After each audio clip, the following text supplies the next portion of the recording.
Hello दोस्तों, एक बार फिर स्वागत है आपका एम विद पंकज में। आज हम स्टार्ट करने वाले हैं उत्तराखंड के इतिहास के बारे में।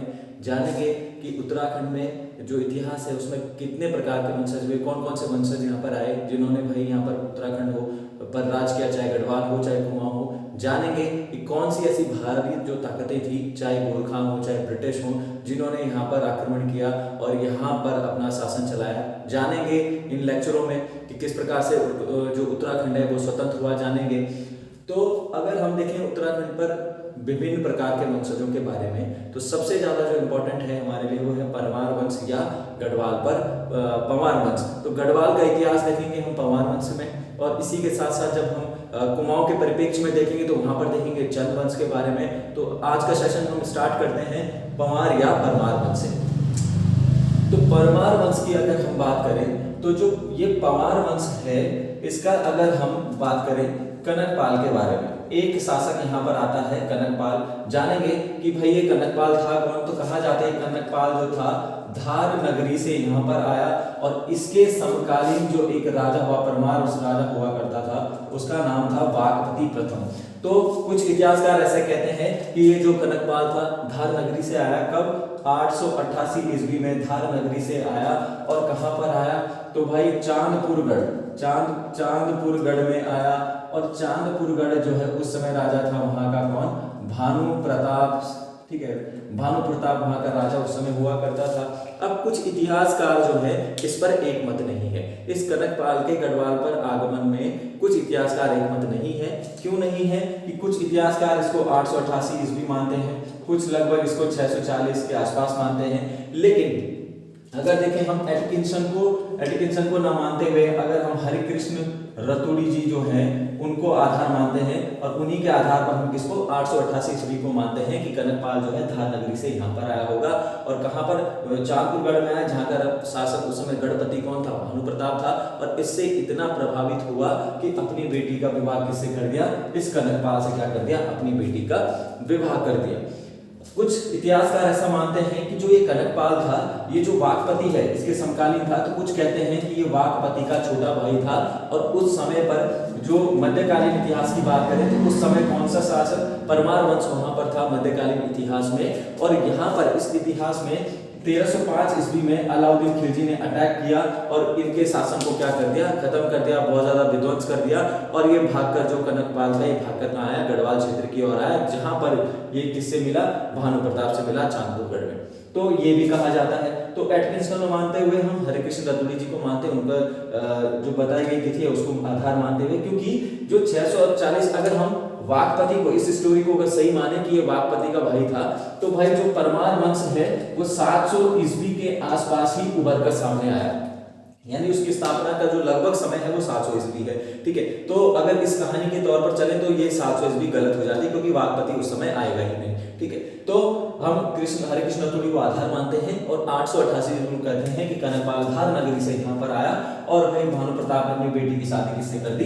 कनकपाल से कर दी। तो परमार वंश का जो संस्थापक है वो कौन माना जाता है हमारे पास? कनकपाल। लेकिन अगर हम वास्तविक, ठीक है, वास्तविक संस्थापक की अगर हम बात करें तो इसी वंश का 37वां राजा होगा, जिसका नाम होगा अजयपाल, जो 1490 में राजगद्दी पर बैठेगा और 52 गढ़ों का एकीकरण करेगा, 52 गढ़ों को सब जीत लेगा। और 52 गढ़ों के बाद जीतने के बाद क्या कहेगा? गणपति नाम से उसको संबोधित किया जाएगा।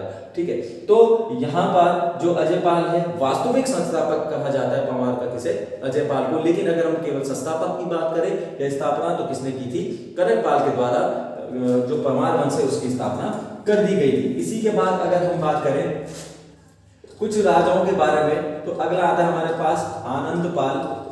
1191 से 1210 ईस्वी तक इसका शासनकाल रहा, किसका? आनंदपाल का। और इसी के समय हमने चंद में भी समझा था कि इसी के समय भाई अशोक चल नाम का एक व्यक्ति था, जिसके द्वारा क्या किया गया था? आक्रमण किया गया था। उस समय परमार का शासक कौन था? आनंदपाल ही था। 1191 में अटैक किया गया था अशोक चल के द्वारा। तो उस समय परमार वंश कौन था? आनंदपाल ही परमार वंश का राजा था। इसके बाद अगर हम अगले राजा की बात करें, 24वें नंबर का राजा हुआ पंवार का कौन था? सोनपाल। ठीक है। सोनपाल 1243 से 1250 तक इसका शासनकाल रहा और कहा जाता है कि कुछ इतिहासकार ऐसा भी मानते हैं, सोनपाल को क्या मानते हैं, परमार वंश का संस्थापक भी मानते हैं। उसके पीछे कुछ भ्रांतियां ये हैं, ये कुछ इस प्रकार मत हैं उसके पीछे कि सोन का मतलब होता है सोना, स्वर्ण, और कनक का मतलब भी होता है, कनक का अगर पर्यायवाची देखें तो जैसे हम कहते हैं कनक कनकते स्वगुणी, ठीक है, तो कनक का एक पर्यायवाची अर्थ क्या होता है, सोना भी होता है। तो कुछ लोग शायद जो इतिहासकार हैं वो कहीं पर इसमें मतभेद कर गए कि किसी इतिहासकार ने सोन को इसको सोना समझकर सोनपाल को माना और किसी ने स्वर्ण समझ को किसको, कनकपाल को क्या माना, संस्थापक माना किसका, परमार वंश का। तो ये चीज भी यहाँ पर देखने को मिलती है। बहरहाल सोनपाल के बारे में अगर हम बात करें तो सोनपाल ने सबसे पहले इसी के शासन काल में इसकी जो राजधानी थी, इसने चांदपुरगढ़ जो राजधानी, इसको 2 भागों में विभाजित कर दिया, यानी अपनी जो राजधानी है भिलंग घाटी में अपनी राजधानी को क्या कर दिया, इसने स्थानांतरित कर दिया। यानी जो राजधानी थी, राजधानी को 2 भागों में बांट दिया।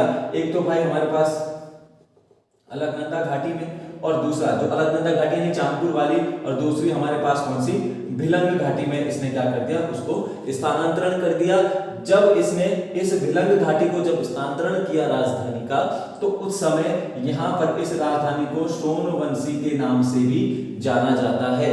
यानी सोनवंशी क्यों, कि सोनपाल ने जब भिलंग घाटी का निर्माण किया, यहाँ पर अपनी राजधानी को स्थानांतरित कर दिया, तो भाई इसी के नाम से इसको सोनवंशी के नाम से भी इसे जाना जाता है। क्या कारण थे इसके बारे में कोई जानकारी नहीं है, तो किन्हीं कारणों से ये राजधानी को डिवाइडेशन यहाँ पर कर दिया गया। अगर हम बात करें तो सोनपाल को अजयपाल का पूर्ववर्ती शासक भी कहा जाता है। ये क्वेश्चन पेपर में आया हुआ है, थोड़ा सा आप नोट डाउन कर लीजिएगा कि अजयपाल को, किस परमार शासक को अजयपाल का पूर्ववर्ती शासक भी कहा जाता है, तो वो सोनपाल ही था। इसके पीछे का कारण क्या है कि उस समय पर क्या हुआ कि कहा जाता है कि सोनपाल के आसपास के क्षेत्र में उस समय खसों का राज हुआ करता था। अब जब ये खसों का राज हुआ करता था उस समय, तो इसने इन खसों को पराजित किया और आसपास के जितने जो छोटे छोटे गढ़ थे, ये छोटे छोटे जो क्षेत्र थे, उन क्षेत्रों पर इसने क्या कर दी, विजय प्राप्त कर दी, किसने, सोनपाल ने। और लगभग आसपास के क्षेत्रों का इसने एकीकरण किया। जिस प्रकार से हम आगे बढ़ेंगे, 37वां राजा अजयपाल 52 गढ़ों का एकीकरण करेगा, 52 गढ़ों को मिलाएगा। उसी प्रकार से इसने इन खसों के आसपास के क्षेत्रों को जीता और उसका एकीकरण किया। इसीलिए इसे अजयपाल का पूर्ववर्ती, पूर्व मतलब अजयपाल से पहले भी किसी ने ऐसा किया हुआ है, तो वो कौन सा था, सोनपाल।